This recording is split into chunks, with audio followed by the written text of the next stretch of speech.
এতিয়া আমি আলোচনা কৰিম কোৱেশ্চন নম্বৰ 1.2 ইয়াত কি দিয়া আছে বায়ু মাধ্যমত 0.4 মাইক্ৰ'কুলম আধান থকা সৰু গোলকটোৰ ওপৰত -0.8 মাইক্ৰ'কুলম আধান থকা গোলকটোৱে দিয়া স্থিতিবৈদ্যুতিক বলৰ মান হ'ল 0.2 নিউটন আমাক কি কৈছে দুটা আধান আছে বুলি কৈছে ধৰি ললো এটো আমাৰ কি হয় আমাৰ q1 যাৰ মান কিমান 0.4 মাইক্ৰ'কুলম এটো মনত ৰাখিবা মাইক্ৰ'কুলম মানে হৈছে 10 টু দি পাৱাৰ -6 কুলম ঠিক আছে মাইক্ৰ মানে হৈছে 10 টু পাৱাৰ -6 আৰু আনটো হৈছে আমাৰ কোনটো q2 যাৰ মান কিমান -0.8 মাইক্ৰ'কুলম ওকে তো আমাৰ ইয়াৰ q1 ৰ মান দিয়া আছে q2 ৰ মান দিয়া আছে q1 ৰ মান কিমান দিছে আমাৰ 0.4 মাইক্ৰ'কুলম তো মাইক্ৰ'কুলমটো যেতিয়া আমি কুলমলৈ লৈ যাম মানে SI এককলৈ লৈ যাম এটো কিমান হ'ব 0.4 into 10 to the power -6 coulomb আৰু q2 ৰ মান কিমান দিছে আমাৰ -0.8 মাইক্ৰ'কুলম ওকে আৰু একে ধৰণে আমি যদি ইয়াক আমি SI এককলৈ লৈ যাম এটো কিমান হ'ব 0.8 into 10 to the power -6 coulomb এটা আমাৰ দুটা প্ৰশ্ন দিয়া আছে প্ৰথমটো কি দুইটা গোলকৰ মাজত দূৰত্ব কিমান আৰু আমি এটা আমাৰ আউটা বলিছে কি মান দিয়া আছে কি আমাৰ বলৰ মান দিছে বলৰ মান কিমান হয় বলৰ মান দিয়া আছে আমাৰ 0.2 নিউটন দুটা প্ৰশ্ন প্ৰথমটো হ'ল দুইটা গোলকৰ মাজত দূৰত্ব কিমান আৰু দ্বিতীয়টো হ'ল প্ৰথমটোৰ উপস্থিতিত দ্বিতীয় গোলকৰ ওপৰত পৰা বলৰ মান নিৰ্ণয় কৰা প্ৰথমে আমি এক নম্বৰটো কৰিম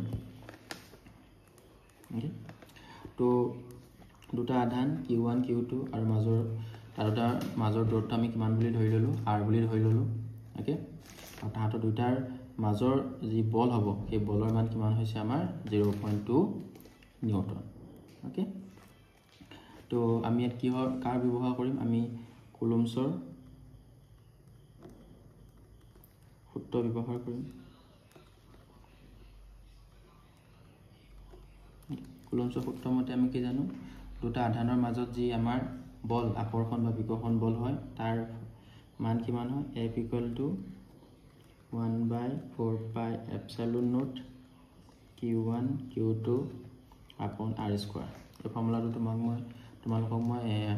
আগৰ কোৱেশ্চনটোত কৈ দিছো ওকে তো ইয়াত বলৰ মান দিয়া আছে বলৰ মান কিমান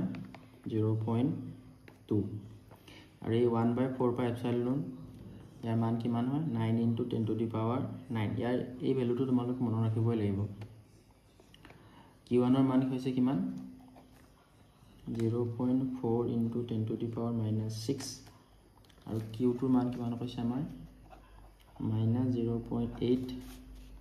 into 10 to the power -6 divide কৰিব লাগিব r স্কয়াৰ যেটো আমি r ৰ মান ওলাম এটো মান আমি নাজানো ইয়াৰ মানটো আমি কি কৰিব লাগিব উলিয়াব লাগিব ওকে তো আমি কি কৰিম এই r স্কয়াৰটো এফালে লৈ গলে ইয়াত কি আহিব আমাৰ 0.2 তো r স্কয়াৰটো কিমান হ'ব আমাৰ 9 into 10 to the power 9 into 0.4 into 10 to the power -6 into -0.8 into 10 to the power -6 divided by 0.2 okay ইয়াত এটা কিবা ক্যান্সেল হয় নেকি তো চাই লম আমি ক্যান্সেল হৈ আছে ইয়া ক্যান্সেল হ'ব কেইবাৰ দুইবাৰ ক্যান্সেল হ'ব ওকে এটা চোৱা মই তোমালোকক কেনেকৈ সলভ কৰিব লাগে আগতেও কৈছো আমি যোনকিটা 10 ৰ যোনকিটা পাৱাৰৰ নম্বৰ থাকিব 10 ৰ পাৱাৰ নম্বৰবিলাক আমি কি কৰিলাম প্ৰথমে এক্সট্ৰাকে লিখি লম আৰু বাকি যোনবিলাক নম্বৰ থাকিব তাক আমি এক্সট্ৰাকে কৰি লম তো ইয়াত কি আছে আমাৰ 9 ইনটু ইয়াত কি আছে 2 আছে থাকিলে আৰু কি থাকিলে আমাৰ -0.8 থাকিলে ইনটু 10 ৰ পাৱাৰখিনি আমি একেলগে চাম ইয়াত কিমান আছে 10 ৰ পাৱাৰ 9 ইয়াত কিমান আছে -6 আৰু ইয়াত কিমান আছে আমাৰ -6 ওকে তো এটো যদি তুমি পূৰণ কৰা 9 into 2 18 হ'ব তাৰপিছত আমাৰ 18 into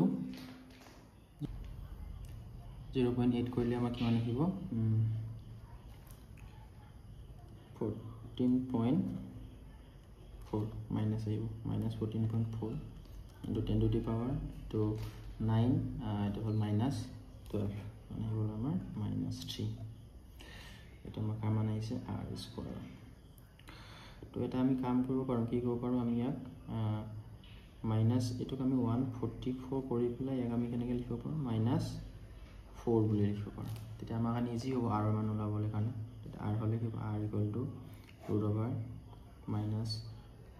144 into 10 to the power minus 2 তো 144 তুমি স্কয়াৰ ৰুট কি হয় 12 হয় okay 12 into 10 to the power সৰি এটো কি আছিল -4 কি আহিব তোমাৰ -2 মিটাৰ ওকে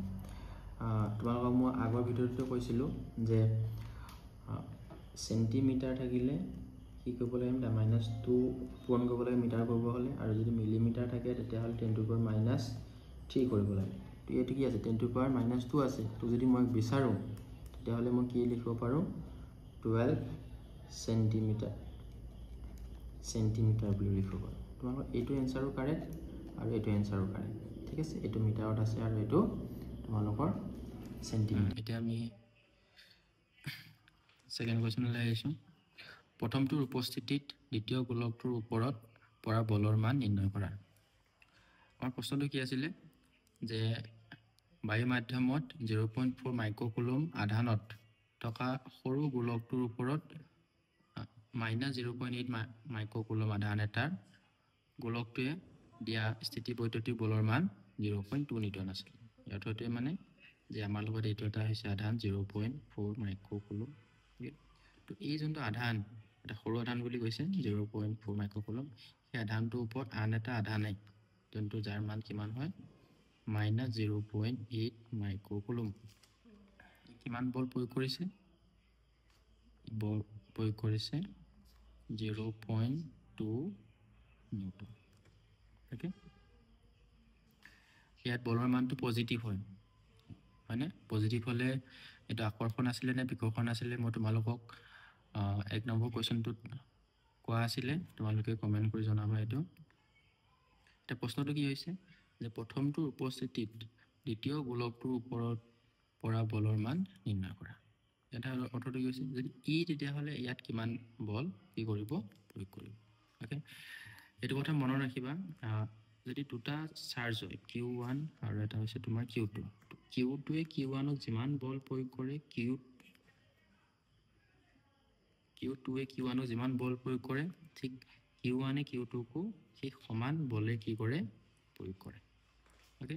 প্ৰশ্নত যি দিছে আমাক কি কৈছে কি দ্বিতীয়টো প্ৰথমটো কিমান বল প্ৰয়োগ কৰিছে 0.2 নিউটন